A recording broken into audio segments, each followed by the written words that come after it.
में पिछले बीते समय से मैतेई और कुकी समुदाय के बीच हिंसक झड़पें हो रही हैं। इन झड़पों में सैकड़ों लोग मारे गए हैं और हजारों लोगों को अपना घर छोड़कर भागना पड़ा है। इस हिंसा के बीच मुख्यमंत्री एन बीरेन सिंह ने अपने पद से इस्तीफा दे दिया। उनके इस्तीफे के बाद केंद्र सरकार ने मणिपुर में राष्ट्रपति शासन लगा दिया। विपक्ष और मैतेई समुदाय का गुस्सा। विपक्षी पार्टियों और मैतेई समुदाय के लोगों ने राष्ट्रपति शासन लगाने के फैसले का विरोध किया है।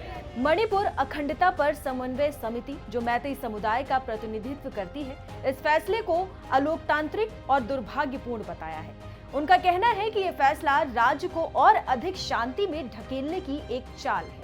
समिति का आरोप है कि भाजपा के पास राज्य में पूर्ण बहुमत है, फिर भी केंद्र सरकार ने राष्ट्रपति शासन लगाकर अनुचित तरीके से काम किया है। उन्होंने ये भी कहा है कि राज्य की समस्याओं को हल करने के बजाय भाजपा विधायकों की अक्षमता को दोष दिया जा रहा है।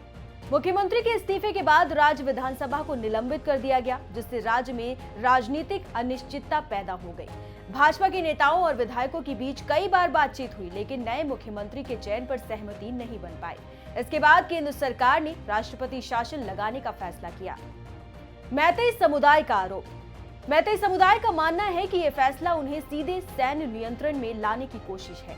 उन्होंने आरोप लगाया है कि यह कदम कुकी उग्रवादियों और अलगाववादी समूह की मांगों को पूरा करने जैसा है, जो लंबे समय से मणिपुर में राष्ट्रपति शासन और AFSPA यानी कि सशस्त्र बल विशेष अधिकार कानून लागू करने की मांग कर रहे हैं। मणिपुर में क्यों आई राष्ट्रपति शासन की नौबत? मणिपुर में राष्ट्रपति शासन की नौबत आने के पीछे कई कारक हैं। जैसे विधानसभा का नियम है कि एक सत्र खत्म होने के बाद 6 महीने के अंदर दूसरा सत्र बुलाना जरूरी है। मणिपुर विधानसभा का पिछला सत्र 12 अगस्त को खत्म हुआ था और उनके साथ ही 6 महीने से ज्यादा का समय भी बीत चुका है। मणिपुर विधानसभा का बजट सत्र 10 फरवरी से शुरू होने वाला था, लेकिन उससे पहले मुख्यमंत्री एन बीरेन सिंह ने इस्तीफा दे दिया। इस वजह से विधानसभा का सत्र समय पर नहीं हो पाया और जो नियम है कि 6 महीने के अंदर दूसरा सत्र होना चाहिए, उसका पालन नहीं हो पाया। मुख्यमंत्री चुनने के लिए बीजेपी पार्टी लगातार मीटिंग कर रही थी। बीजेपी के सांसद संबित पात्रा भी इम्फाल में 2 दिन तक रहे, लेकिन विधायक दल के नेता यानी कि मुख्यमंत्री पद के लिए नाम पर कोई फैसला नहीं हो पाया। मणिपुर में राष्ट्रपति शासन लगाने का फैसला विवादों में घिर गया है। एक तरफ जहां केंद्र सरकार का कहना है कि यह फैसला राज्य में शांति और स्थिरता लाने के लिए किया गया है, वहीं दूसरी तरफ विपक्ष और मैतेई समुदाय इसे राज्य की समस्याओं को हल करने के बजाय उन्हें और बढ़ाने वाला कदम मान रही है।